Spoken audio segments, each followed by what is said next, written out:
श्री कृष्ण कन्हैया लाल की जय। आनंद कंदम प्रभुदेवचंद्रम व्रजेशरूपेण पुरापि जातं प्रविश्य प्राप्तं प्रियप्राणनाथं परेशपूर्णं सततं नमामि। ब्रह्मा प्रियजागरणाय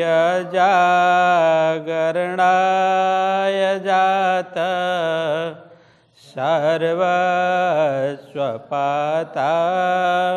भवसिन्धुत्राता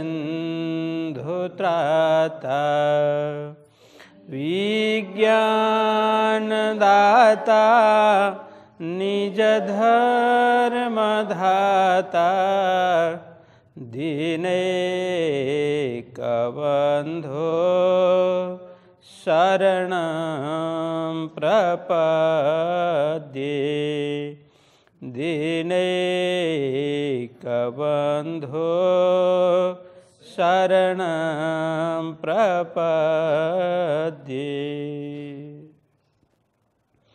श्री कृष्ण कन्हैया लाल की, श्री सतगुरु महाराज की, श्री प्राणनाथ प्यारे की, श्री पाँच नवतनपुरी धाम की, जगत गुरु आचार्य श्री 108 कृष्णमणि जी महाराज की, समस्त सुंदर साथ की जय। धर्मप्राण सुंदर साथ जी, लालदास वितक के 18वें प्रकरण उसकी 54 चौपाई तक चर्चा हुई है।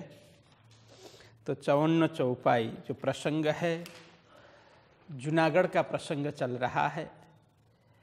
महामती श्री प्राणनाथ जी महाराज जूनागढ़ में विराजमान हैं। वहाँ पर हरजी व्यास नामक बड़े ही विद्वान व्यक्ति से चर्चा हो रही है।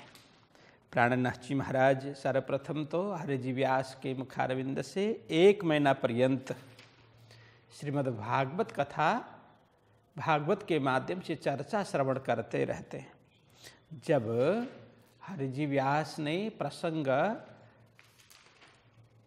लिया जो 84 लाख योजन में विस्तरित एक हीरा का मंदिर है, जो पहले उन्होंने कहा नारायण का स्थान है, तो प्राणनाथ जी महाराज ने प्रश्न किया कि ये सच कहिए कहाँ पर आता है, ये किन का धाम है। तो फिर उन्होंने बताया ये अक्षर का है। पुनः पुनः प्रश्न करने पर फिर उन्होंने नारायण का बताया। तो ये अस्थिर चर्चा उन्होंने की। तो प्राणनाथ जी महाराज ने बार बार कहा कि मुझे आप स्पष्ट करके बताइए, मैं जानने के लिए उत्सुक हूँ, जिज्ञासु हूँ। आप निश्चित रूप से कहिए यह नारायण का स्थान है या अक्षर का है, किन का है। बाद में हरजी व्यास झुंझला करके बोलते हैं कि यह स्पष्ट कहीं बताया ही नहीं है, जो जितना लिखा है मैं उतना ही बता रहा, इससे आगे मैं क्या बता पाऊंगा। यह स्थिति देख करके कांजी भाई वहाँ पर प्राणनाथ जी महाराज को बोलते हैं कि आप इन्हें अक्षरातीत के विषय में कुछ पूछें। तब प्राणनाथ जी महाराज थोड़ा उन्हें जोश आता है, तो कहते हैं कि जिस व्यक्ति को अक्षर के विषय में ही ज्ञान न हो, जिसे अक्षर का विषय में अक्षर का कोई पता न हो, उन्हें अक्षरातीत की बात पूछना वो कोई सार्थक नहीं है, बेकार की बात है, इन्हें कोई शुद्धि नहीं है। इस तरह से जब प्राणनाथ जी महाराज के मुखारविंद से ये शब्द सुने तो हरजी व्यास वहाँ उनकी शुद्ध बुद्ध खो जाता है। तो वे नतमस्तक होते हैं। तो कहते हैं अब मुझे आप ही बताइए कि क्या क्या वस्तु है। तो यहाँ ये प्रसंग चल रहा था। तो ये तो थका क्षर में शुद्ध नहीं अक्षर, ये तो अक्षरातीत की एक क्या देवे उत्तर। जब प्राणनाथ जी महाराज ने कहा कि अक्षरातीत की बात का ये उत्तर क्या दे सकते हैं, इनमें कोई शुद्धि बुद्धि तो है नहीं। तो ये जब प्राणनाथ जी ने कहा तो फिर आगे कहते हैं, जब रीश करके कहा श्री जी ने यह सुकन्ना, तब व्यास की शुद्ध गई ये बात सैयन्ना। यहाँ तक की चर्चा हुई थी। तो प्राणनाथ जी महाराज का जो आवेश जोश देख करके रीश शब्द प्रयोग किया है।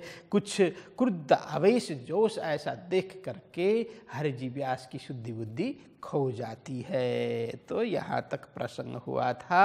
अब यहाँ आगे हम प्रसंग 55 से लेते हैं। तब श्री जी ये कहा सुनो व्यास वचन, जो मैं आया तुम पे सुनने चर्चा के सुकरना। हे व्यास जी, हे पंडित जी, आप ध्यान से श्रवण करें।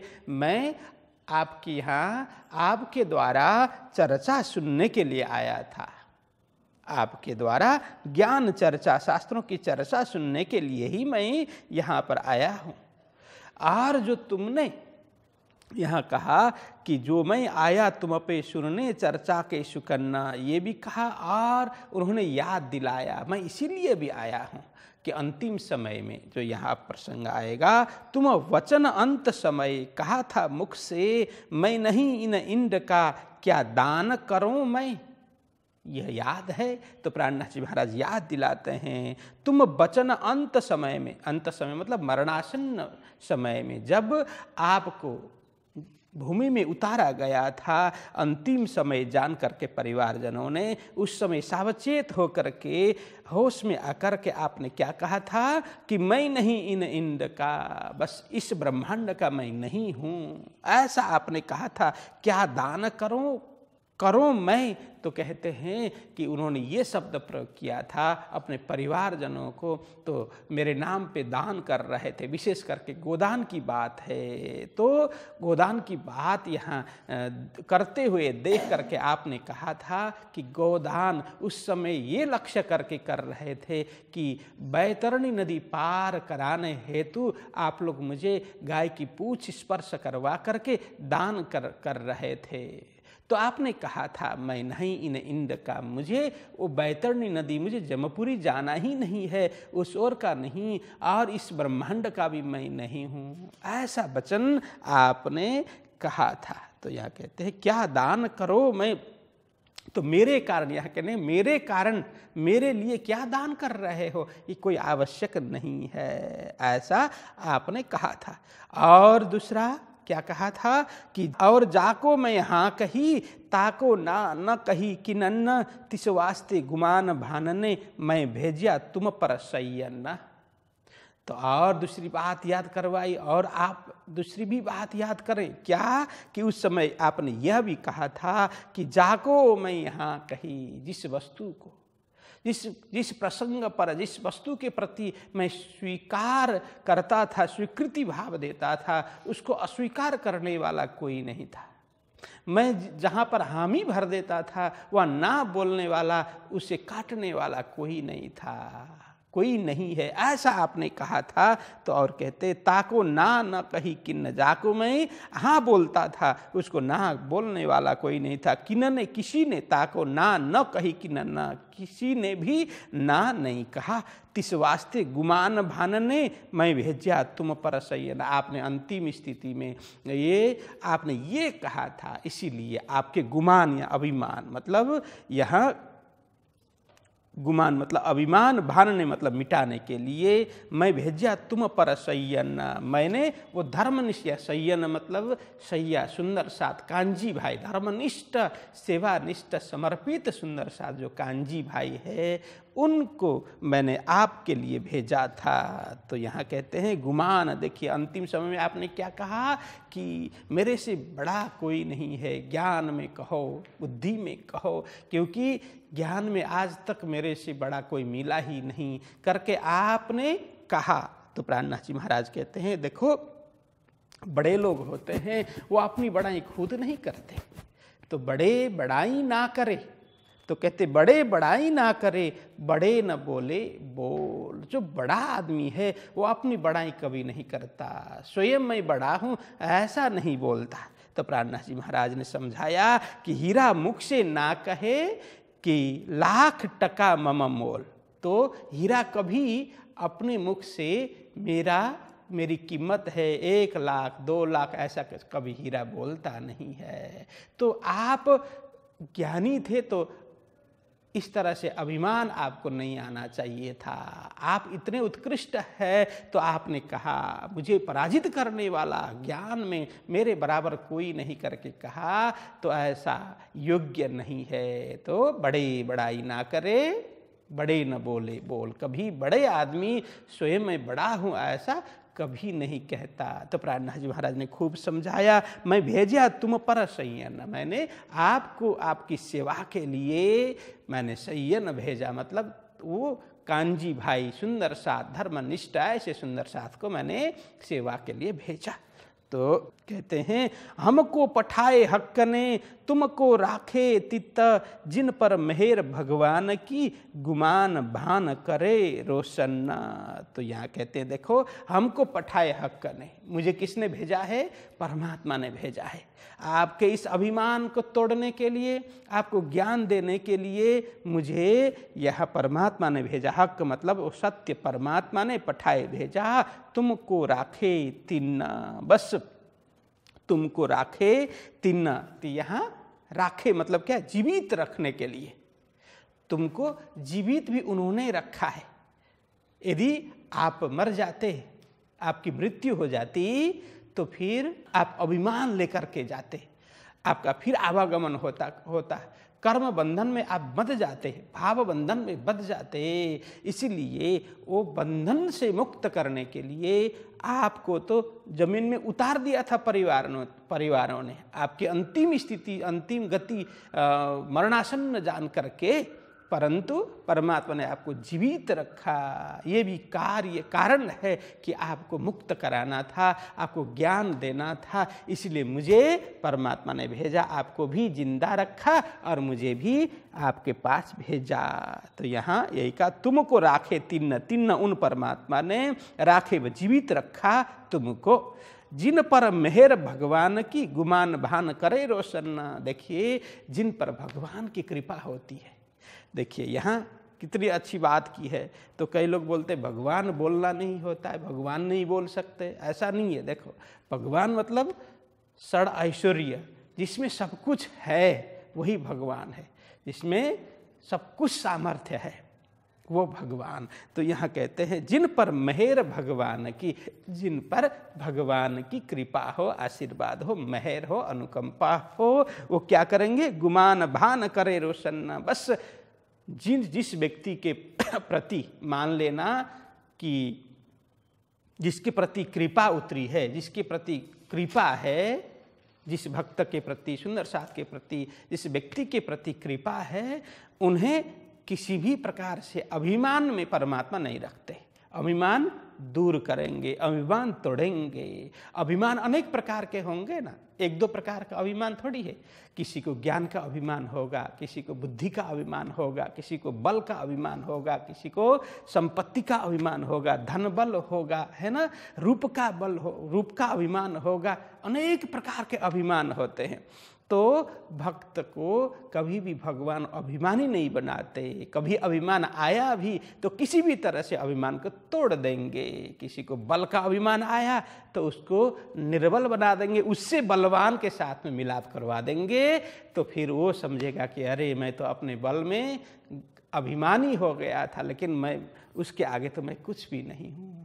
तो किसी को रूप का अभिमान आया तो उससे ज़्यादा रूपवान दूसरा मिला देंगे, तो उसको लगेगा अभी तक तो मैं इतना रूपवान हूँ, रूपवती हूँ करके अभिमान करने वाला व्यक्ति देखते ही रह जाएगा कि यार उसके सामने तो मैं कुछ भी नहीं। और तो और जब धर्म के प्रति, अध्यात्म के प्रति आगे बढ़ेंगे तो परमात्मा का जो रूप जब एक बार दर्शन कर लेगा तो परमात्मा के रूप के आगे तो हमारा कुछ भी नहीं है, हमारा रूप तो देखने योग्य भी नहीं है, ऐसा उसको लगने लगेगा। तो किसी को संपत्ति का अभिमान हो तो कभी उसको संपत्ति विहीन बना करके भी दे देंगे, अथवा बुद्धि भी ऐसी दे देंगे कि कोई लखपति हो तो करोड़पति की ओर उसका ध्यान जाएगा, अरे उसके आगे तो मैं कुछ भी नहीं। तो इस तरह से उसका अभिमान दूर कर देंगे उसके कल्याणार्थ। तो इस तरह से कहते हैं गुमान भान करे रोशन, अभिमान तोड़ करके अज्ञान मिटा करके रोशन कर देंगे। दिल हृदय है ना, रोशन मतलब प्रकाशित कर देंगे। तो यह है, ऐसा कह रहे हैं। तब व्यासे बचन कहे हे भगत राज, मैं कहा यूं ही कर मेरा अर्थ था इन काज। तब इतना प्राणनाथ जी महाराज ने सुनाया तो व्यासी हरजी व्यास ने कहा, क्या कहा, हे भगत। तो हे भगत राज, उन्होंने कहा हे भक्त, हे भगवान के भक्त। तो कहते हैं नहीं नहीं भक्त इतना ही नहीं, आप तो भक्तों के भी राजा हैं, भगत राज। या कहते हैं हे भगत राज, प्राणनाथ जी के लिए संबोधन कर रहे हैं। मैं कहा यूं ही कर, जैसा आपने सुना, जैसा आपने कहा वैसा ही मैंने कहा था। देखो मुझे आज तक कोई हराने वाला नहीं मिला, किसी भी तरह से मेरी बात को काटने वाला मुझे नहीं मिला। तो इस तरह से मैंने ही कहा था, ये 2 बात की दाज लेकर के मैं जा रहा हूँ, ऐसा मैंने अवश्य कहा था कि मेरा अर्थ था इन काज। मैं देखो मेरा अर्थ था इन काज, मैंने इसीलिए कहा था कि मैं अभिमान लेकर के मुझे मरना ना पड़े। मैं जानता था अभिमान लेकर के मरने से कल्याण नहीं होगा, अभिमान लेकर के मरेंगे तो पुनः जन्म लेना पड़ेगा, फिर कोई अभिमान भानेगा मिटाएगा, तभी वो उसको मुक्ति मिलेगी, मोक्ष प्राप्त होगा। ये मैं जानता था, क्योंकि इतने शास्त्र का ज्ञानी आदमी, इतने विद्वान आदमी वो जानते थे। लेकिन इसीलिए उन्होंने कहा ये लेकर के मुझे मरना नहीं पड़े, इसीलिए मैंने ये कहा था कि कोई मेरा अभिमान तोड़े, कोई मुझे ज्ञान दे। देखिए ज्ञान का अभिमान हम सबको होता है ना, किसी न किसी रूप में ज्ञान का अभिमान होता है, लेकिन हम अज्ञानी है ऐसा ज्ञान होता नहीं है ना। ज्ञान का अभिमान सबको होता है, लेकिन अज्ञान का ज्ञान किसी को नहीं होता है। तो उन्हें मैं अज्ञानी हूं ये ज्ञान था, इसलिए उन्होंने कहा कि ये थोड़ा बहुत मेरे पास जो ज्ञान है उसका भी मुझे अभिमान है, वो अभिमान कोई तोड़े। इसके खातिर उन्होंने ये शब्द कहा था कि कितने बड़े विद्वान होंगे, कितने पहुंचे हुए होंगे, इससे पता लगाया जा सकता है। इसीलिए कहते हैं मेरा अर्थ था इन काज, मैं ये अभिमान लेकर के मरना नहीं चाहता था। और दूसरी बात, जो मैं नहीं इन इंद का, मैंने ये भी कहा था, क्योंकि ये लोग मेरे लिए सारा एक क्षर ब्रह्मांड का कार्य कर रहे हैं, स्वर्ग पहुंचने के लिए, स्वर्ग पहुंचाने के लिए कार्य कर रहे हैं। और यूं कहें स्वर्ग ही नहीं, ये तो यमलोक पहुंचाने के लिए तैयार हो रहे हैं मेरे परिवारजन। इसलिए मैं यहाँ अटकना नहीं चाहता था, इसलिए मैंने कहा मैं इस इंद का नहीं हूँ। ये अर्थ था, कहने का मतलब मेरा यही अर्थ था। तो अब यह कहते हैं देखो, कई गुलर लगे दरखत को बहुत ही बेशुमार, तामे जीव अनेक हैं एक दूसरे न जानन हार। अब हरजी व्यास कितना स्पष्ट यहाँ बोलते हैं। देखो ये बड़ा समझने की चौपाई है कि देखिए प्राणनाथ जी महाराज को संबोधन करते हुए कहते हैं हे भगत राज, हे स्वामी जी। तो वो कहते हैं कि क्या, कई गुलर लगे दरखत को, मैं ये जानता हूं। एक दरखत मतलब वृक्ष, पेड़, उसमें कई गुलर लगे हुए हैं। गुलर एक फल है, खबर छे શું હોય गुलर? इसको जैसे गुलर को अलग अलग भाषा में क्या बोलते हैं? हिंदी में गुलर ही बोलते हैं, नेपाली में इसको बोलते हैं, इसको तिमिला क्या बोलते हैं, नेपाली में तिमिला भी बोलते हैं, ठीक है। गुजराती में उम्बरा, और इसको अंजीर भी बोलते हैं। देखो ये थोड़ा सा जाति वही है। तो ये गुलर छोटे छोटे दाने होते हैं, इसको फिर इंग्लिश में क्या बोलते हैं, फिकस बोलते हैं इंग्लिश में। तो ये खाने की बड़ी अच्छी चीज़ है। ये क्या है, झाड़ में जो मूल है उसमें लगते हैं, छोटे छोटे दाने लगते हैं।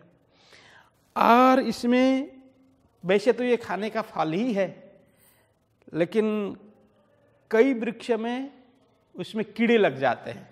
वो फल के अंदर बहुत कीड़े होते हैं, बाहर से देखने में अच्छे होते हैं, लेकिन तोड़े तो उसमें बहुत कीड़े होते हैं। तो यहाँ कहते हैं कि कई गुलर लगे दरखत को, एक वृक्ष है उसमें इस प्रकार के जो उड़ुम्बर कहो या गुलर कहो, संस्कृत में उड़ुम्बर बोलते हैं, तो इसमें बोलते हैं बेशुमार फल लगे हुए हैं। एक वृक्ष में ऐसे बेशुमार फल लगे हुए हैं, ठीक, बहुत ही बेशुमार। तामे जीव अनेक है, फल ही बेशुमार है और प्रत्येक फल के अंदर जीव है, जीव भी अनगिनत है, बहुत जीव, कीड़े मतलब जीव मतलब कीड़े वहां पर बहुत होते हैं। एक झाड़ है, एक वृक्ष है, उसमें हजारों लाखों फल लगे हुए होते हैं और एक फल को तोड़ करके देखो तो उसमें हजारों कीड़े मिलते हैं एक फल के अंदर। तो यहां वही कहा, तामे जीव अनेक हैं, एक दूसरे न जानना हार। अब विचार करो, ये वृक्ष क्या है? वृक्ष है ये अनंत कोटि ब्रह्मांड वृक्ष के उसमें लटके हुए हैं। अनंत कोटि जो ब्रह्मांड की बात करते हैं ना, तो एक वृक्ष में अक्षर रूपी एक वृक्ष है, उसको समझ लेना चाहिए। जो वृक्ष है अक्षर है, ठीक है, उसमें लगे हुए जो फल है ना, वो ऐसे अनंत कोटि क्षर ब्रह्मांड अनंत कोटि है। और वो फल के अंदर जो जीव है वो हम सब है, ठीक। अब हमें दूसरे ब्रह्मांड के बारे में कोई भी पता नहीं है, कोई ज्ञान नहीं है, तो उस फल के अंदर जो जीव है, मतलब वो कीड़े हैं, वो सोचते हैं कि ओहो मेरे अलावा कोई नहीं है, ठीक। जो आसपास जो देखता है उतना ही को सोचता है कि हाँ इतने ही होंगे, ये सृष्टि इतनी ही है, ये संसार इतना ही है। वो कीड़ा वही सोचता है, वो फल के अंदर है, उसको क्या पता उस फल के बाहर तो कितने फल हैं और सबके सब फल के अंदर ऐसे ही हमारे जैसे तो करोड़ों अरबों कीड़े हैं, उसको पता ही नहीं है। तो यही बोलते हैं, तामे जीव अनेक है, एक दूसरे न जानना हार। उस फल के अंदर जो कीड़े हैं एक दूसरे को नहीं जानते हैं, सब अभिमान में बैठे हुए हैं, उनका ज्ञान वहीं तक है, उसके बाहर क्या कुछ चल रहा है, क्या कुछ है, इस सृष्टि के विषय में जानता नहीं है। तो कहते हैं मैं जीव उन गुलर में का, तो हरि जी व्यास बोल रहे हैं, मैं जीव उन गुलर में का, नहीं मेरा और गुलर, आगे पंडित में सब जीते, हार्या न कहूँ सरवर। कि कहते हैं मैं उसी प्रकार एक वृक्ष में हजारों लाखों गुलर लगे हुए हैं, उस गुलर के अंदर, एक गुलर के अंदर हजारों लाखों कीड़े हैं, बस उनमें से एक कीड़ा मैं हूं। और मैं भी यही सोचता था कि ओहो मेरे अलावा कोई ज्ञानी नहीं है, मैं इसमें अभिमानी होकर के बैठा था। तो कहते हैं मैं जीव उन गुलर में का, बस उस गुलर के अंदर जो कीड़ा है उसी प्रकार का मैं हूँ, मैं भी जानता नहीं था।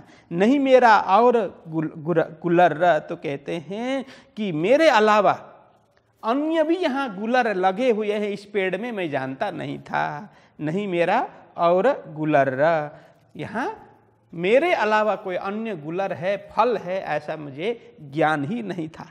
तो कहते आगे पंडित में सब जीते। देखिए मैं इसलिए बोलता था कि आज तक अनेकों लोगों से मैंने शास्त्रार्थ किया, चर्चा की, सबको मैंने हराया, मेरे आगे सब नतमस्तक हो जाते थे। आगे पंडित में सब जीते, सब पंडितों को मैंने जीत लिया, सब ज्ञानियों को मैंने जीत लिया। हारिया न कहूँ सरवर, हारने की तो बात ही नहीं है, मैं किसी से आज तक हारा ही नहीं था। मेरे बराबर या सरवर मतलब मेरे बराबरी भी किसी ने नहीं की थी। हारने की तो बात ही दूर, मेरे बराबरी भी कोई आज तक मिला ही नहीं था, मेरे समान ज्ञानी भी मुझे मिला ही नहीं था, ऐसा बोलते हैं। कहते हैं सो आज मैं छोड़े हथियार, आगे तुम्हारे सब, तुम तहकीक भेजे हक के आए मेरे सबब। अब यहाँ कहते हैं कि आज तक की जो दशा है उन्होंने बता दी, तो कहते हैं अब सो आज मैं छोड़े हथियार। यहाँ हथियार मतलब शस्त्र। कौन सा शस्त्र? तो कहते हैं अभिमान रूपी शस्त्र है ना, वो मैंने आपके सामने डाल दिया। अब मैं ये अभिमान लेकर के मरना नहीं चाहता हूँ। अब मुझे समझ आया कि आप मेरे अभिमान तोड़ने के लिए आए हैं, मेरे अज्ञान हटाने के लिए आए हैं, मुझे ज्ञान देने के लिए आए हैं। मुझे समझ आ गई बात, इसलिए कहते हैं सो आज मैं छोड़े हथियार। जो ज्ञान का अभिमान था ना मुझे, वो अभिमान रूपी अस्त्र शस्त्र है, मैंने हथियार है, मैंने आपके चरणों में डाल दिया, मैंने छोड़ दिया। अब समर्पण, मैं आपके सामने प्रपन्न हो गया, समर्पण हो गया। आगे तुम्हारे सब, बस आपके आगे संपूर्ण हथियार मैंने डाल दिया। अब मेरे में कोई अज्ञान वो मतलब अभिमान नहीं है। तुम तहकीक भेजे हक के, आपको सही कहा, पहले आपने कहा था मुझे हक ने भेजा, परमात्मा ने भेजा कहा था ना, तो कहते तुम तहकीक भेजे हक के, आपको मेरे लिए परमात्मा ने ही भेजा है। तुम तहकीक मतलब निश्चित रूप से भेजे हक के, पूर्ण ब्रह्म परमात्मा ने ही आपको भेजा है। आए मेरे सबब, सबब बोलते हैं कारण, मेरे कारण, मेरे लिए।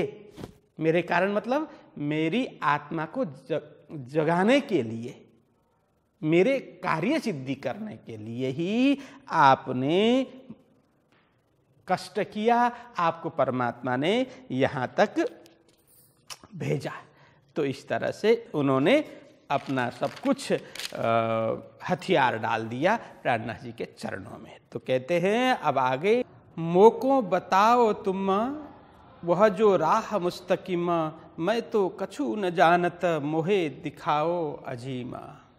जब प्राणनाथ जी महाराज के सामने हरिजी व्यास ने कहा कि अब मैं मेरे सारे अहंकार रूपी हथियार आपके चरणों में मैं डाल दूंगा, अब मेरे हृदय में कोई भी अहंकार का भाव नहीं है, जब कहा तब यहाँ 63 चौपाई में कहते हैं मोको बताओ तुम। हे गुरुदेव, हे स्वामी जी, मुझे आप अब बताइए क्या वह जो राह मुस्तकीम, जो सीधा कल्याण का मार्ग, मुस्तकीम बोलते हैं सीधा स्पष्ट मार्ग, उसको मुस्तकीम कहा है, वो सत्य मार्ग, वो सीधा मार्ग।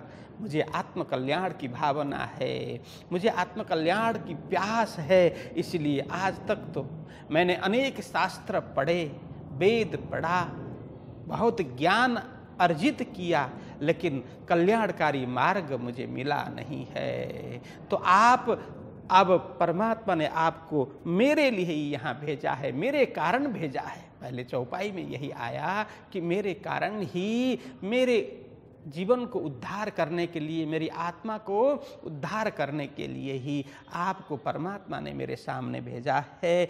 तो आप वो कल्याणकारी मार्ग मुझे स्पष्ट रूप से बताइए। मैं तो कछु न जानत मोहे दिखाओ अजीम। तो कहा मैं खाली पुस्तक का भार ही मैं ढो करके चलता रहा, लेकिन उसका गूढ़ रहस्य क्या है, क्या तात्पर्य है, आत्मा का कल्याण किस तरह से होगा, ये मैंने जाना ही नहीं। मैं अब खाली हूँ, बिल्कुल मैं, मेरे अंदर कुछ भी नहीं है, मैं कुछ भी नहीं जानता। मोए दिखाओ अजीम, अब मुझे वो श्रेष्ठ स्थान, श्रेष्ठ धाम जहाँ परमात्मा रहते हैं, जहाँ जाने के बाद, जहाँ जाने के लिए हमें क्या कुछ करना चाहिए, वहाँ पहुँचने के लिए वही श्रेष्ठ स्थान मुझे बता दीजिए, मुझे समझा दीजिए। जब उन्होंने ऐसा कहा हरिजी व्यास ने, तब प्राणनाथ जी महाराज पूरा ये सृष्टि वर्णन से लेकर के परमात्मा के धाम, उनका स्वरूप, उनकी लीला, सब कुछ प्राणनाथ जी महाराज उनके सामने बताते हैं। वैसे तो हरि जी व्यास खूब ज्ञानी तो थे ही, उन्हें शास्त्र का ज्ञान तो था ही, ये विश्व ब्रह्मांड की रचना और इसका कारण वो भी कुछ न कुछ तो समझते ही थे। तो प्राणनाथ जी महाराज ने फिर भी उन्हें समझाते हुए कहा कि हे व्यास जी, अब आप ध्यान से सुने। परमात्मा और आत्मा का अखंड संबंध है। हम सभी आत्मा रूप में हैं, तो हम सभी के मालिक परमात्मा है। जैसे परमात्मा सूर्य है तो आत्मा किरण है, परमात्मा सागर है तो आत्मा लहरें हैं। तो इसी तरह से हम सभी किरण के रूप में, हम सभी आत्मा हैं, लेकिन स्वयं को न जानने के कारण हम दुखी हुए हैं, हम माया के बंधन में बंध गए हैं। तो आप जानते ही हैं, इस विश्व ब्रह्मांड के रचयिता वही पूर्ण ब्रह्म परमात्मा एक हैं, जिनको शास्त्र ने पूर्णमदः पूर्णमिदं पूर्णात् पूर्णमुदच्यते पूर्णस्य पूर्णमादाय पूर्णमेवावशिष्यते कह करके वर्णन किया है। उनका वर्णन नहीं हो सकता, फिर भी उनके जो कार्य है, जैसे हम मंगलाचरण में बोलते हैं, सच्चिदानंद रूपाय विश्वोत्पत्त्यादि हेतवे तापत्रय विनाशाय श्री कृष्णाय वयम नुमः। वो इस विश्व ब्रह्मांड के जो निर्माता है, रचयिता है, वही कारण जो है, ऐसे पूर्ण ब्रह्म परमात्मा उन्होंने ये समस्त सृष्टि की रचना की। उनके ही अंश अक्षर ब्रह्म है। जैसे गीता में कहा कि क्षर सर्वाणि भूतानि कुटस्थोक्षर उच्यते उत्तमः पुरुषस्तन्य परमात्मेति उदारित, ऐसा कहा। गीता के अनुरूप, शास्त्र के अनुरूप, ज्ञानियों के अनुरूप सबकी एक ही बात है कि तीन पुरुष है।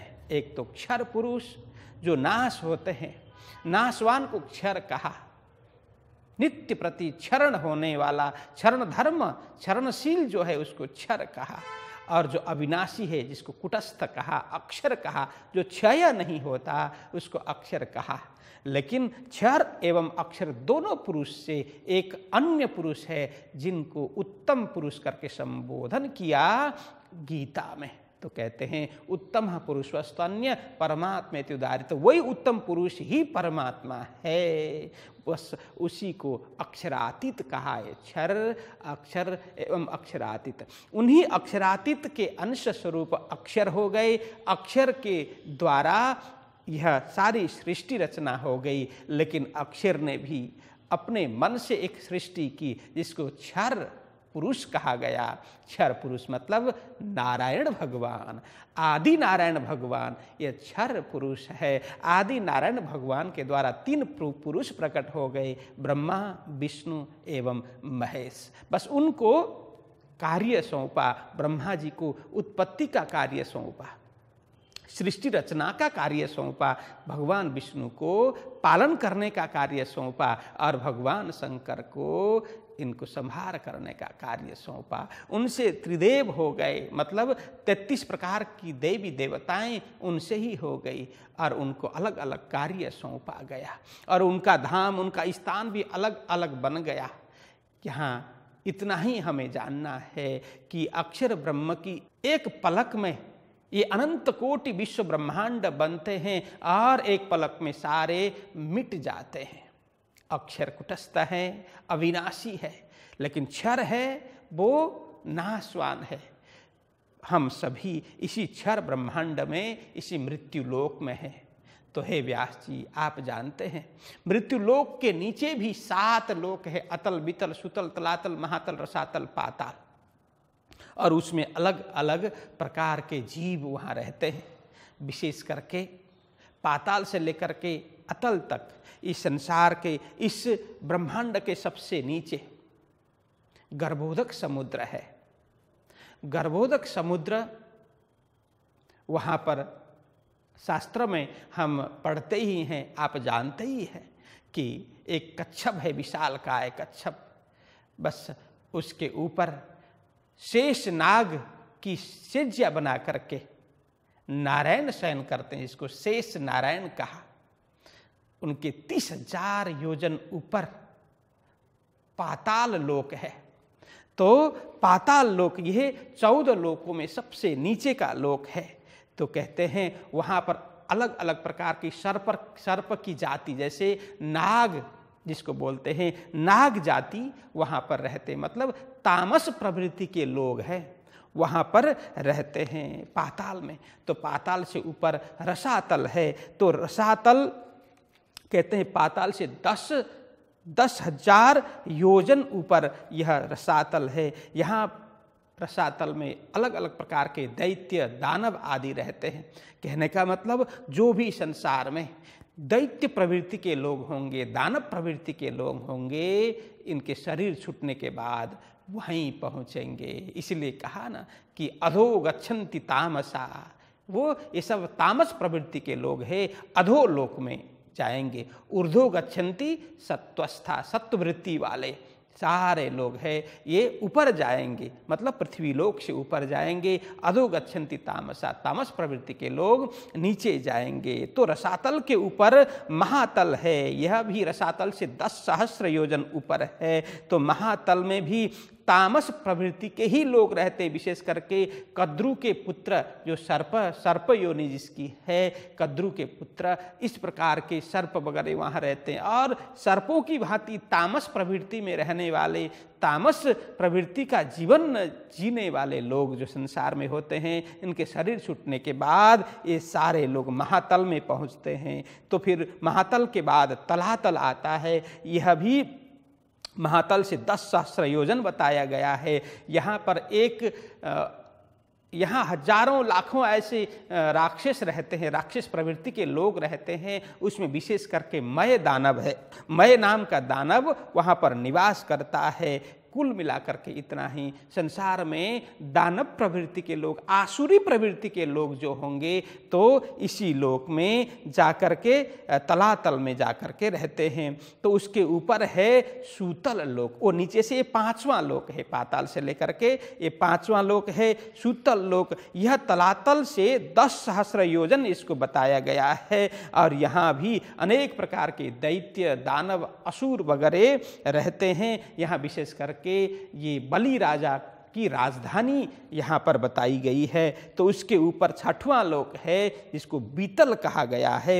यह बीतल लोक सुतल लोक से 10,000 योजन ऊपर है। यहाँ भी आसुरी प्रवृत्ति के लोग, दानवी प्रवृत्ति, दानवीय गुण के लोग हैं, ये सारे वहीं पहुँच जाते हैं। इसको कहा बीतल लोक। फिर उसके आगे अतल लोक, मतलब इसके ऊपर, जैसे पृथ्वी से नीचे प्रथम, लेकिन नीचे पाताल से गिने तो ऊपर 7वें नंबर पे आता है अतल लोक। तो यह अतल लोक भी बीतल से 10,000 योजन ऊपर बताया गया है। यहाँ मय दानव के पुत्र जिसका नाम है बल, उसका आधिपत्य है, उसका साम्राज्य है, उसका ही राज्य वहाँ शासन चलता है। तो इस तरह से ये अतल से लेकर के पाताल तक या अलग अलग जीव इस तरह से रहते हैं।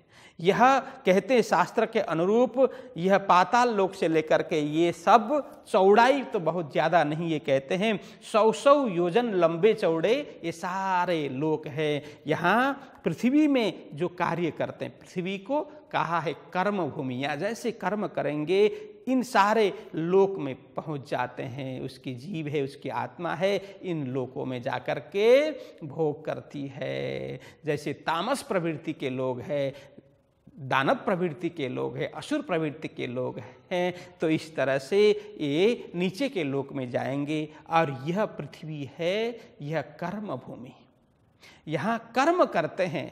यहाँ जैसा कर्म करेंगे उसी प्रकार के लोक सबको प्राप्त होंगे। तो अब पृथ्वी लोक के विषय में भी हम जानते हैं।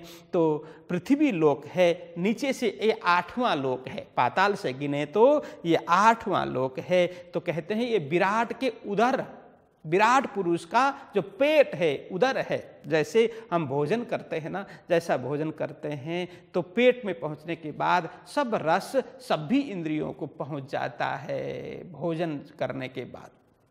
तो इसी तरह से यहाँ जो कर्म करेंगे उसी प्रकार का फल सभी मनुष्य को प्राप्त होगा। इसलिए इसको कर्म भूमि कहा। तो कहते हैं मृत्यु लोक, इसको भूलोक भी कहा, मृत्यु लोक भी कहा। तो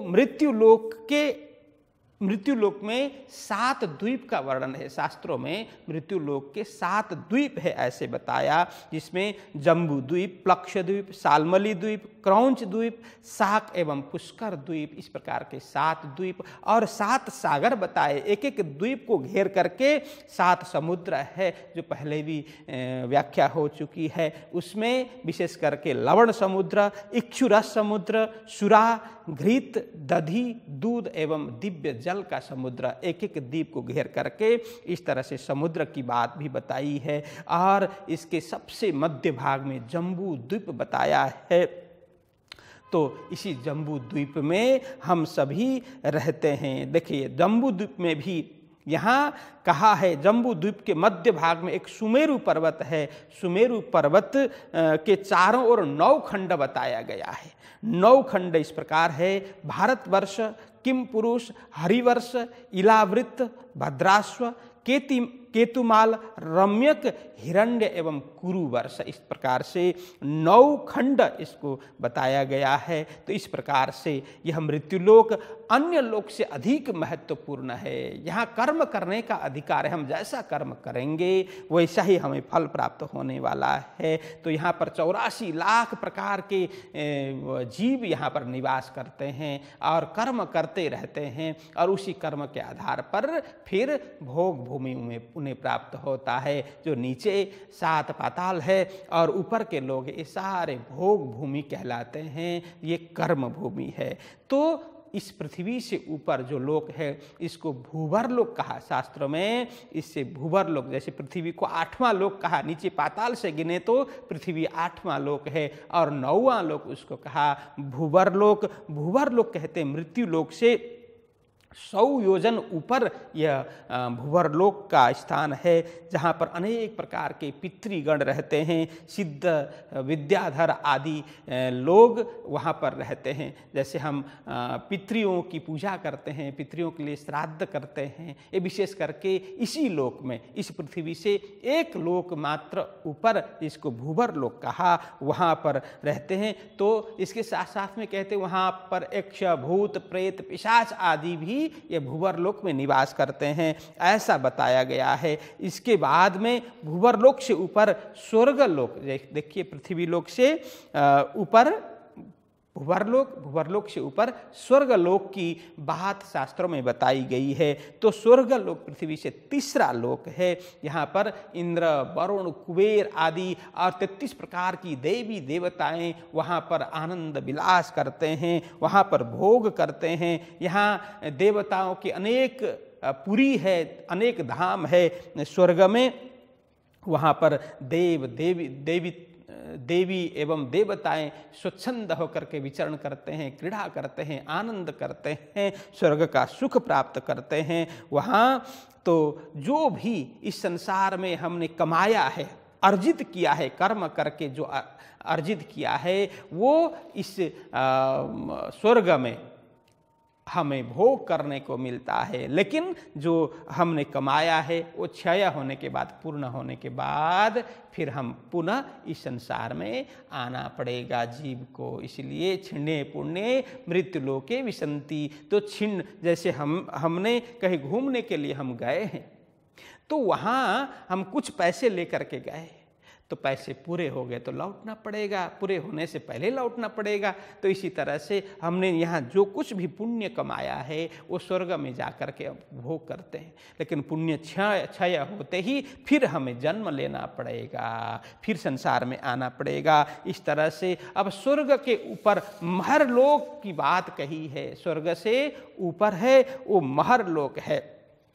तो महरलोक, यहाँ पर अनेक प्रकार के महान महान ऋषि, जैसे भृगु हो गए, अंगिरा हो गए, भारद्वाज हो गए, ऐसे महान ऋषि, महान तपस्वी वगैरह वहाँ पर निवास करते हैं। यह इसे ध्रुवलोक भी कहते हैं। बिल्कुल स्वर्ग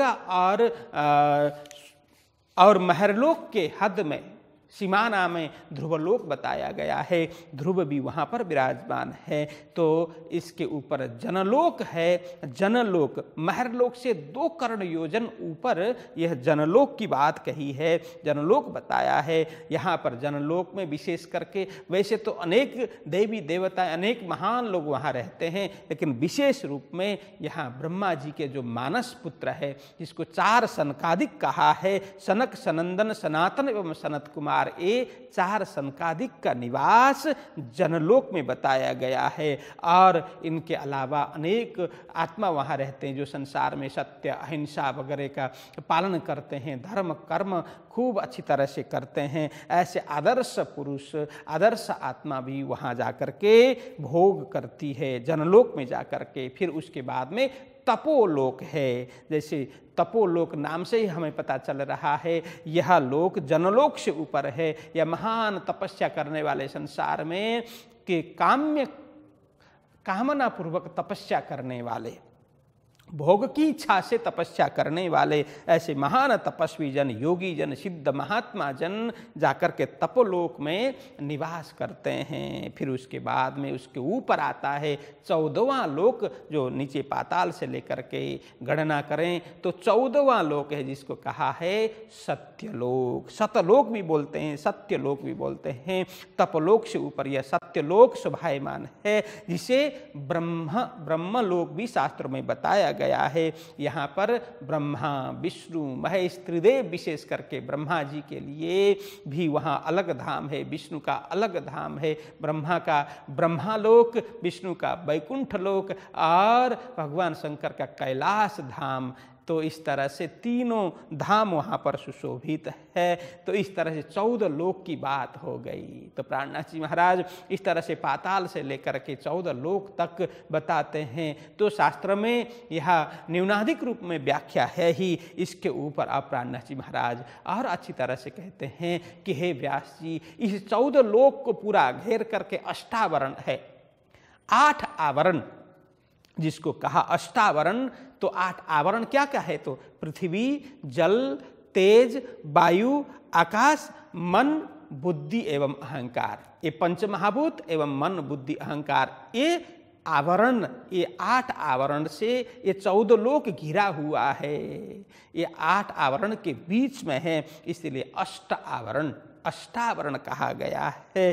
तो इसके ऊपर ज्योति स्वरूप का स्थान बताया गया है। तो अष्टावरण से ऊपर जो ज्योति स्वरूप, जिसको नाद स्वभाव भी कहा है, तो यहीं पर ज्ञान की देवी जो गायत्री है, हम सभी गायत्री मंत्र का जाप करते हैं, तो गायत्री माता का स्थान यहीं बताया गया है। इसके ऊपर मोह तत्व की बात है, मोह तत्व का स्थान बताया गया है। ज्योति स्वरूप से ऊपर यह मोह तत्व है। शास्त्र में इसके अलग अलग नाम है, अचिंत्य भी कहा है, नीद भी कहा है, इसको महद ब्रह्म, महानाद, अब अलग अलग नाम से शून्य, निराकार, निरंजन, अलग अलग नामों से शास्त्र में इसकी व्याख्या की गई है। ये मोहतत्व। फिर मोहतत्व के ऊपर 7 शून्य की बात की है। 7 शून्य जो शास्त्रों में वर्णित है, वो कहाँ स्थान वर्णन तो किया है, लेकिन स्थान स्पष्ट रूप से प्राणनाथ जी महाराज बता रहे हैं कि 7 शून्य महतत्व से ऊपर यह 7 शून्य है, जिसको इच्छा शक्ति भी कहते हैं। यहीं पर अनेक प्रकार की, जैसे वास्तवी है, अनिर्वचनी, तुच्छा, शिव कल्याणी और उन्मुनी, ये 5 शक्ति विद्यमान है करके हरिजी व्यास को समझा रहे हैं। और उसके ऊपर कहते हैं आदि नारायण का महाकारण। बस आदि नारायण का महाकारण जो 7 शून्य से ऊपर है, तो यह महाकारण यहाँ विराजमान है। तो हे व्यास जी, शास्त्र में बस यही आदि नारायण के महाकारण यहाँ तक क्षर बताया गया है। गीता में पहले ही कहा क्षर, अक्षर एवं उत्तम पुरुष। क्षर कौन है? तो बस अभी तक जो बताया, पाताल से लेकर के आदि नारायण का महाकारण स्वरूप, उस वहाँ तक इसको विराट पुरुष कहा गया है। यह विराट पुरुष ही क्षर ब्रह्मांड है। क्षर ब्रह्मांड कहो, क्षर पुरुष कहो, क्षर ब्रह्म कहो, एक ही है। इनको क्षर ब्रह्म कहा है। बस आदि नारायण भगवान के जो विराट काय, विराट ये शरीर ही ये ब्रह्मांड है और उनके शरीर में पाद तल से लेकर के मस्तक पर्यंत यह क्षर पुरुष है। मतलब 14 लोक से लेकर के ऊपर भी जो जो स्थान बताए गए हैं आदि नारायण के शरीर के अंतर्गत ही है, ऐसा बताया। इसके बाद में अब अक्षर की भूमिका शुरू हो जाएगी। यहाँ तक तो परिवर्तनशील है आदि नारायण के महाकारण तक, फिर इसके बाद अब अक्षर की भूमिका शुरू हो जाएगी। अक्षर की भूमिका विशाल है, इतने मतलब विस्तृत है, उसका कोई हिसाब नहीं, गणना नहीं, तो उसका कोई व्याख्या करना सरल नहीं है। फिर भी संक्षिप्त में इतना ही है। दो क्षर पुरुष के बाद जो अक्षर है, अक्षर शब्द जो क्षय नहीं है वो अक्षर है, वो अविनाशी है, कुटस्थ है, जो नित्य है, शाश्वत है, उसी को अक्षर बोला जाता है। तो अब अक्षर, क्षर के बाद में अक्षर भूमिका, उसमें विशेष करके अक्षर का विस्तार बहुत बड़ा है। उसमें विशेष करके 4 कैटेगराइज किया है। उसको बोलते हैं अक्षर ब्रह्म के चतुष्पाद विभूति। अक्षर ब्रह्म के ये जो अंतःकरण है, चतुष अंतःकरण भी बोलते हैं, जिसको चतुष्पाद विभूति भी बोलते हैं। तो हम नीचे से ही ऊपर की यात्रा कर रहे हैं, तो नीचे से चतुष्पाद विभूति को समझने का प्रयत्न करते हैं। तो नीचे से सबसे पहले अव्याकृत ब्रह्म, और उसके ऊपर सेकेंड में सबलिक ब्रह्म, और थर्ड में केवल ब्रह्म, और फोर्थ में सत्स्वरूप ब्रह्म। यदि हम ऊपर से परमधाम की ओर से हम नीचे उतरते हैं तो सत्स्वरूप केवल सबलिक एवं अव्याकृत होता है। लेकिन हम नीचे से ऊपर यात्रा कर रहे हैं, नीचे से ऊपर हम सीढ़ी चढ़ रहे हैं, तो सबसे पहले अव्याकृत ब्रह्म की बात करते हैं। फिर उसके बाद में सबलिक ब्रह्म, फिर केवल ब्रह्म, फिर ऊपर सत्स्वरूप ब्रह्म।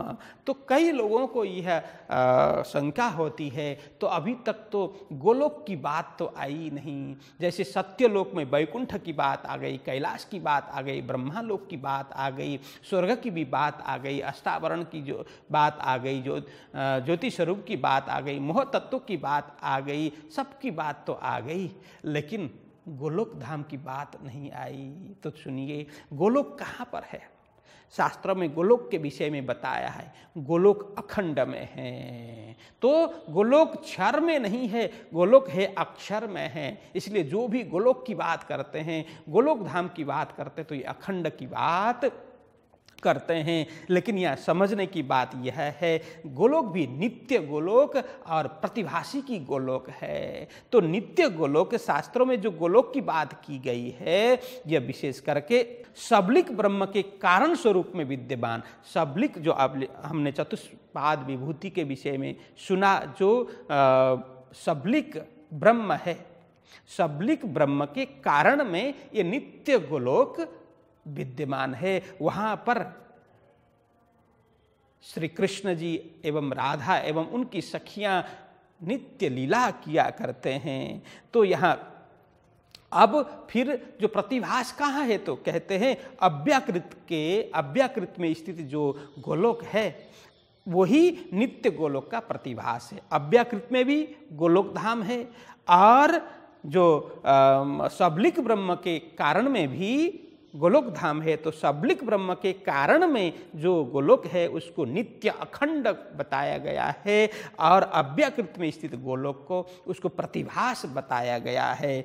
तो अब यह समझने की बात है, तो अभी तक जो वर्णन कर रहे हैं तो अखंड में पहुंच नहीं पाए कोई, तो इसी प्रतिभास की बात करते हैं, प्रतिभास का वर्णन करते हैं। तो जैसे हम सुनते हैं, जैसे जब कंस का घोर अत्याचार हुआ, तब ब्रह्मा विष्णु महेश सारे मिलकर के गोलोक धाम पहुंचे, और गोलोक धाम जाकर के भगवान कृष्ण से अर्जी लगाते हैं कि संसार में आप उद्धार कीजिए, भक्तों का उद्धार कीजिए, धर्म की स्थापना कीजिए, जो संसार की वास्तविकता ये बताते हैं। तो ये गोलोक कौन सा है? तो बताया यही प्रतिभासिक गोलोक में ब्रह्मा विष्णु महेश पहुँचे थे, वहाँ जाकर के अर्जी किया था। लेकिन नित्य गोलोक में वो भी नहीं पहुँचे थे, जो अखंड है नित्य है वो भी नहीं पहुँचे थे। तो प्रतिभासिक गोलोक है, बस वहीं से सारी सामग्री वगैरह, वन उपवन, नदी नाला, पहाड़ पर्वत, वहाँ जो है वही यहाँ पर इस संसार में प्रकट किया गया। और अनेक प्रकार के ग्वाल बाल सखा वगैरह वहीं से प्रकट हो गए, और नंद यशोदा सब वहीं से प्रकट हो गए।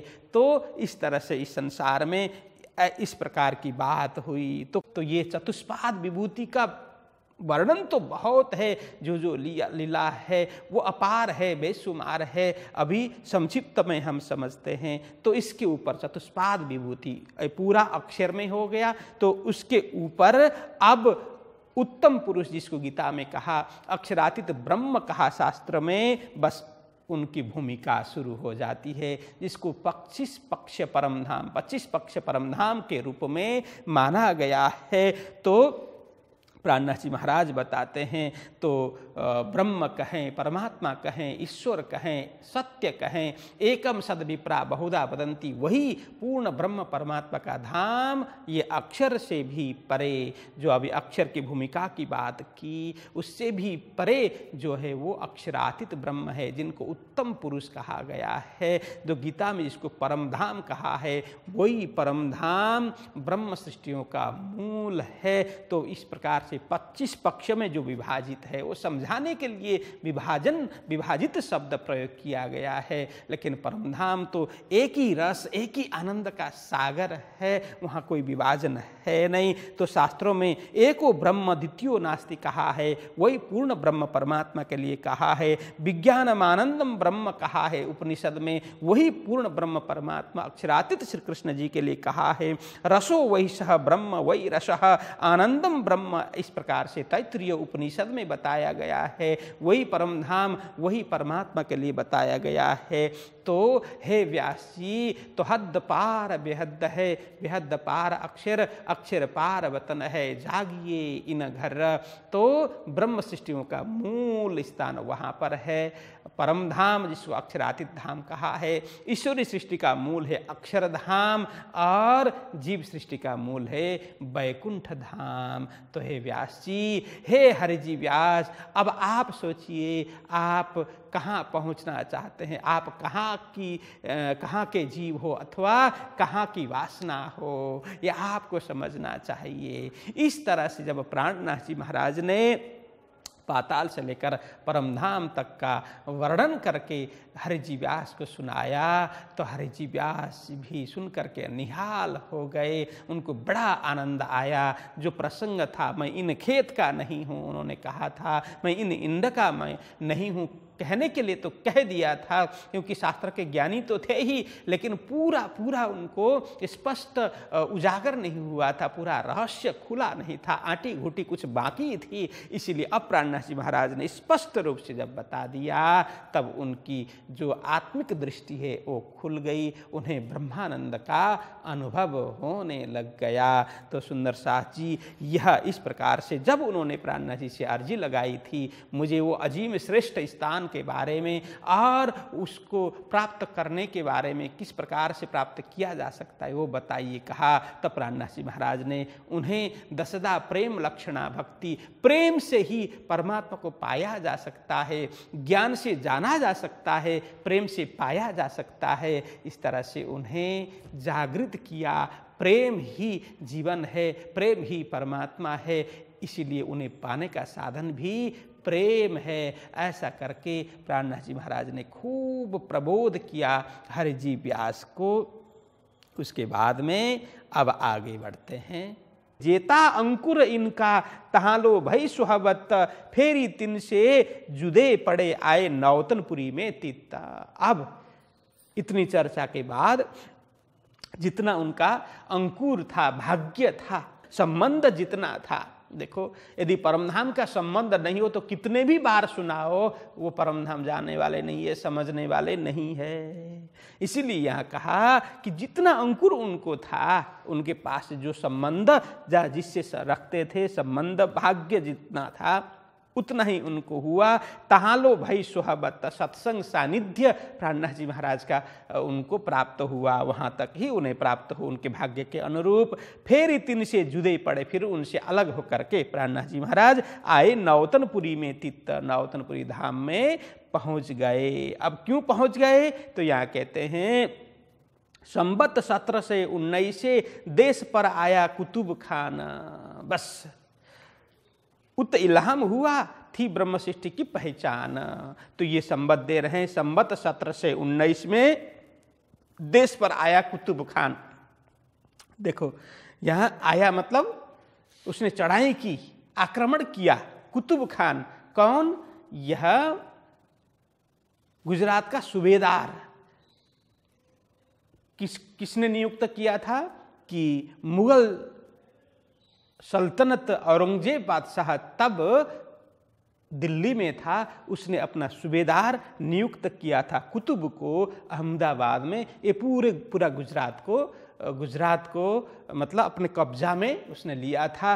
तो कर्ज दे करके सब अपना बनाता था, तो कर्ज न लौटा पाने से उसको फिर अपने में मिला लेता था, अपना गुलाम बनाता था। तो यहाँ जामनगर के ऊपर भी कुतुब का कर्ज था, इसलिए जामनगर में उसने आक्रमण कर दिया, मतलब उसको यहाँ पर चढ़ाई कर दी जामनगर में। देश मतलब यहाँ जामनगर पर चढ़ाई कर दी। उत इल्हाम हुआ। देखो इल्हाम मतलब वो अंतर की आवाज़, जो आकाशवाणी बोलते हैं ना, तो अंतःकरण से एक आवाज़ आती है, कुछ प्रेरणा होती है। तो दैवी संदेश इसको बोलते हैं कि कोई व्यक्ति द्वारा नहीं लेकिन उन्हें एहसास होता है। कभी कभी हमें भी होता है ना कि कहीं अच्छा सुकून होता है, कुछ अच्छा संकेत मिलता है, कहीं बुरा संकेत मिलता है, कहीं सपनों में होता है, कहीं यूं ही होता है, तो दैवी संदेश है, तो वहाँ पर मिल जाता। उत इल्हाम हुआ, तो आकाशवाणी ही इसको बोल सकते हैं। तो आकाशवाणी मतलब सब सुने इस तरह से नहीं, लेकिन प्राणनाथ जी महाराज को ही पता चल गई वो आवाज़ और किसी को नहीं। इस प्रकार की आवाज़ हुई थी ब्रह्म सृष्टि की पहचान। तो उनको लगा कि जामनगर में कुछ आपत्ति आ रही है, जामनगर में कुछ अनिष्ट होने वाला है, इसलिए मुझे जाना पड़ेगा वहाँ पर सुंदर साथ की रक्षार्थ, सुंदर साथ के सहयोग के लिए मुझे जाना पड़ेगा। क्योंकि थी ब्रह्म सृष्टि की पहचान, क्योंकि जामनगर में सारे सदगुरु जी के द्वारा जागृत हुए सुंदर साथ ये ब्रह्म सृष्टि यहाँ पर थे, तो उनसे परिचित पहचान प्राणनाथ जी महाराज को थी। इसीलिए उनकी रक्षार्थ फिर जूनागढ़ से तुरंत लौट करके नौतनपुरी धाम में पहुँच जाते हैं। तो कसाला उत साथ को देखा उत बैठे, तब दौड़े आए बिहारी जी पे, आए बातें करिए। तो उन्होंने ये सोचा, अरे जामनगर में नौतनपुरी धाम में सुंदर साथ को कष्ट हो रहा है, दुख हो रहा है, तो आपत्ति विपत्ति उनके जीवन में आ रही है। देखा उत बैठे मतलब जूनागढ़ में बैठे बैठे प्राणनाथ जी महाराज को ये पता चल गया, आत्मभाव से दिव्य दृष्टि से उनको यह बात पता चल गई।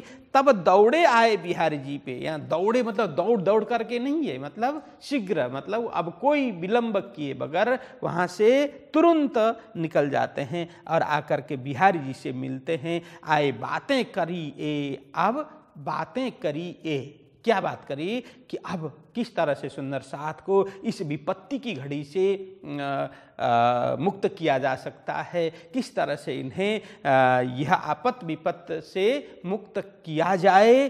तो इस प्रकार की बात प्राणनाथ जी महाराज बिहारी से करते हैं। क्या करना चाहिए, मेरे लिए योग्य क्या होगा जिससे सुंदर साथ सुखी हो, सुंदर साथ को आनंद मिले, ऐसा मुझे करना है। तो फिर दोनों की बात हो गई। तो प्राणनाथ जी महाराज ने सामने से कहा कि अब कोई योग्य व्यक्ति दीवान बने तो उससे कुछ कूटनैतिक बातचीत हो सकती है, निकलने का रास्ता निकाला जा सकता है। मुझे लगता है मुझे राज्य ने इसलिए भेजा है कि मैं अब सारा राज्य का कार्य करने के लिए वो विशेष सलाहकार के रूप में राजा के यहाँ राज दरबार में नियुक्त हो जाऊं, ताकि मैं राजा से सलाह कर सकूं किस तरह से राज्य को इस संकट की घड़ी से उबारा जा सके।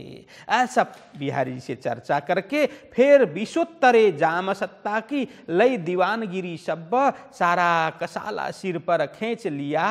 तब फिर विक्रम संवत 1720 के समय में जाम सत्ता के यहाँ जाकर के लई दीवानगिरी सब, बस दीवानगिरी मंत्री पद उन्होंने जाम सत्ता से ले ली और सारा कसाला सिर पर खींच लिया। तब जब राज्य का जो भी कसाला कष्ट दुख जो भी था वो अपने कंधे पर उन्होंने ले लिया। अब जो संकट की घड़ी, संकट का बादल मंडरा रहा था, अब प्राणनाथ जी महाराज कहते हैं कि अब मैं इसका हल करूंगा, किसी भी तरह से इससे बाहर निकलने का रास्ता ढूंढूंगा करके खींच लिया। तब सब उन्होंने अपने सिर पर, अपने कंधे पर उठा लिया जो भी उत्तरदायित्व है। संकट की घड़ी अब राज्य में आया है, राज्य में आए तो प्रजा के ऊपर संकट आएगा ही, इसीलिए ऐसी घड़ी से सबको बाहर निकालना है। ऐसा सोच करके अपने कंधे पर उन्होंने जिम्मेदारी ले ली। यहाँ से फिर गुजरात गए वजीर संग जाम, तहाँ से माया छोड़ के लिया मोमिनों का सिर काम। अब यहाँ कहते हैं देखो, यहाँ से फिर गुजरात, जब जामनगर के दीवान बने प्राणनाथ जी महाराज, तब ऐसा बातचीत करते करते ये हुआ कि कुतुब ने जाम राजा और जाम वजीर और दीवान प्राणनाथ जी तीनों को कहाँ पर, अहमदाबाद बुला लिया। तो कहते यहाँ से फिर गुजरात, अहमदाबाद गए वजीर संग जाम। देखो, जाम वजीर के साथ में प्राणनाथ जी महाराज वहाँ गए कुछ बातचीत करने के लिए। तो अब वहाँ गए तो शर्त ये हुआ कि जब तक कर्ज चुकता न हो तब तक दीवान श्री जी को वहाँ रखने का, नज़रबंद में, अथवा तो कहें उनके जेल में रखने का, उनके कब्जा में रखने का शर्त वहाँ पर हुआ कि अब राजा के पास कुछ पैसे है नहीं, कैसे लौटाएं। तब कुतुब ने कहा कि तुम्हारा जो सलाहकार है दीवान, कौन, महराज ठाकुर, इन्हें हम अपने कब्जा में रखते हैं। जब तुम उन्हें मुद्दत दिया गया 6 महीने का अथवा 1 साल का जो मुद्दत दिया, इस समय में एक कर्ज चुकता नहीं करो तो क्या करेंगे, इनको फांसी दे देंगे, फांसी में चढ़ा देंगे। ऐसा जब कुतुब ने कहा तो वहाँ का जो यहाँ से साथ में गया जाम वजीर है, उसने इसमें हामी भर दी, हाँ ठीक है, आपका जो शर्त है हमें मान्य है। अब उन्हें तो क्या हुआ, इधर आए, अब पैसे देने का था नहीं और मन में कुटिल भाव आया कि कोई बात नहीं, एक हमारा दीवान मर जाएगा तो हमारा सारा कर्ज माफ हो जाएगा, कोई बात नहीं करके अब जाम राजा भी, जाम वजीर भी निश्चिंत होकर के यहाँ बैठे। अब प्राणनाथ जी महाराज वहाँ पर कुतुब के फंदे में हैं, वहाँ पर उन्हें नज़रबंद में रखा गया है। अब यह बात पता चली सारे सुंदर साथ को, और बाईजीराज महारानी भी तब जब जूनागढ़ से लौटते हुए प्राणनाथ जी ने धोराजी होकर के बाईजीराज महारानी को फिर यहीं पर नौतनपुरी धाम में ला करके रखे थे। तो यहाँ बाईजीराज महारानी को भी पता चला, फिर विशेष करके कांजी भाई साथ में थे, तो कांजी भाई को भी पता चला, तो क्या करना चाहिए। तो कांजी भाई ने फिर धर्म के प्रति समर्पित होने का संकल्प लिया। अब कहते हैं कि समय आया, फांसी के दिन का समय आया,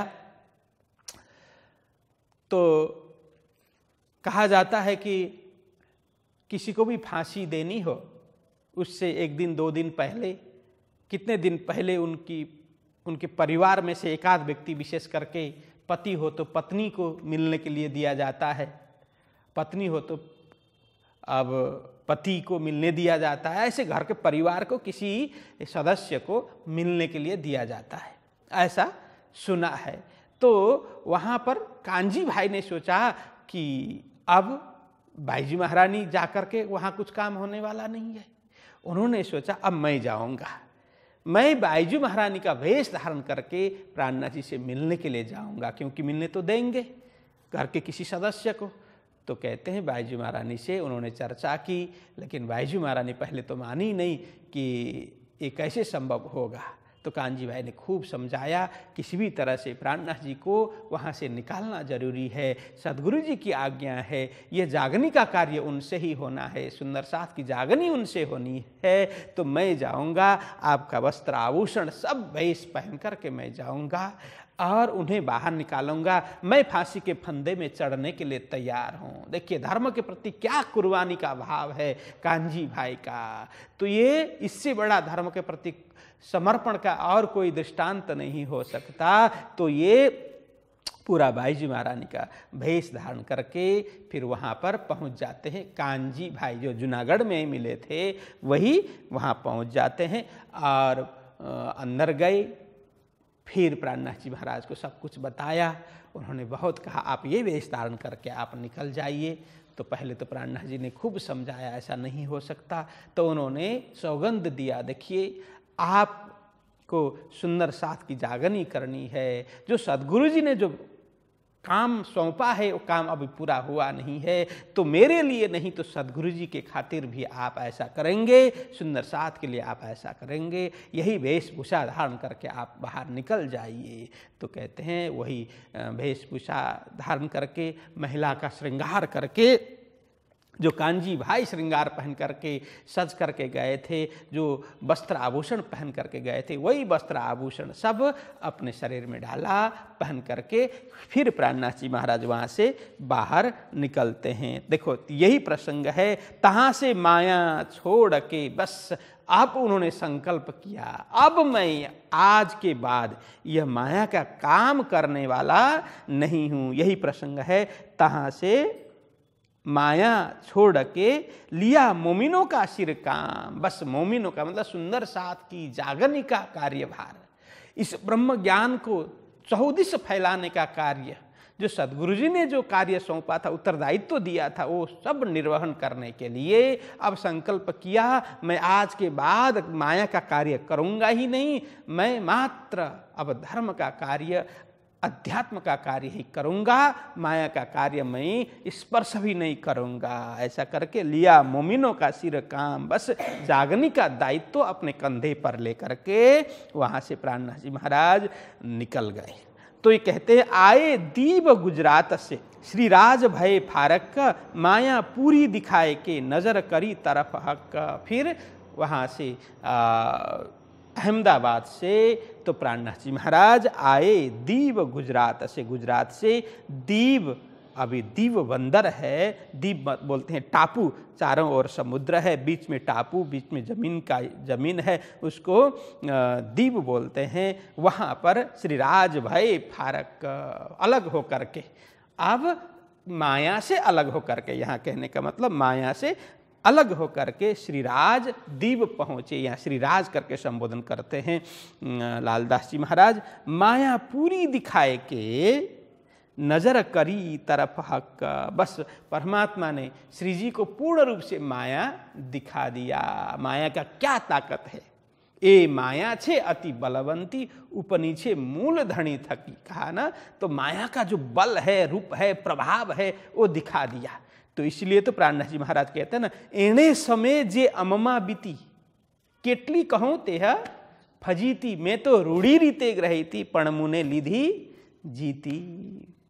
तो कहते हैं कि मैं तो अच्छी तरह से माया को अच्छा समझ करके उसको,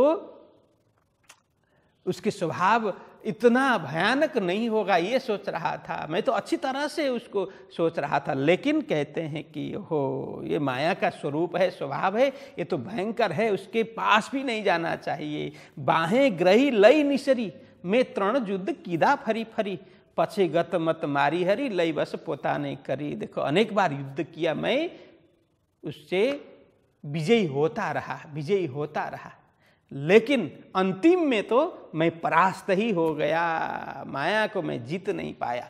मैं तृण युद्ध किदा फरी फरी, तृण युद्ध मैंने किया, चौथे में तो मैं हार ही गया, 3 तो मैंने जीत लिया, चौथे में तो मैं भी माया के बस में ही हो गया। मतलब मुझे अपनी जान बचाने के लिए इस तरह से वेशभूषा ही बदल करके मुझे निकलना पड़ा। ये माया बड़ा भयानक है, इसके नजीक भी नहीं जाना चाहिए, ऐसा करके बोलते हैं। नजर करी तरफ हक, अब परमात्मा ने पूरी रूप स्पष्ट रूप से माया दिखा दिया, पूर्ण माया दिखा दिया, तो प्राणनाथ जी को समझ आ गया। तो नजर करी तरफ, अब परमात्मा के तरफ उनका ध्यान चिंतन सब कुछ मेरे परमात्मा के तरफ है, सदगुरु जी के तरफ है। अब मैं दृष्टि भी नहीं लगाऊंगा ये माया के तरफ, उन्होंने संकल्प ले लिया। श्री महामती कहे ब्रह्म सृष्टि को माया में खेल की कही, अब आगे की कहूँ ये जो बीतक भई। अब लालदास जी महाराज कहते हैं, हे ब्रह्म सृष्टि, हे सुंदर साध, माया में खेल की कही। ये समग्र संसारी माया है, माया से ही उत्पत्ति है। माया के अंदर जो कुछ भी खेल चल रहा है, नाटक में नाटक चल रहा है, ये मैंने थोड़ा सा आप सबको बताया। अब आगे की कहूँ, अब आगे क्या कुछ प्रसंग चलने वाला है, क्या कुछ घटना घटने वाली है, वो सब मैं बताने वाला हूँ। ये जो बीतक भाई, ये जो बीतक भाई, अब जो बीतक वृत्तांत आपा बीती, जो कुछ भी अब हो रहा है, वो मैं आगे प्रसंग आप सभी के सामने बताने वाला हूँ। ऐसा करके ये 18 प्रकरण पूर्ण करते हैं लालदास जी महाराज। बोलो कृष्ण कन्हैया लाल की। श्री महामती कहे ब्रह्म सृष्टि को,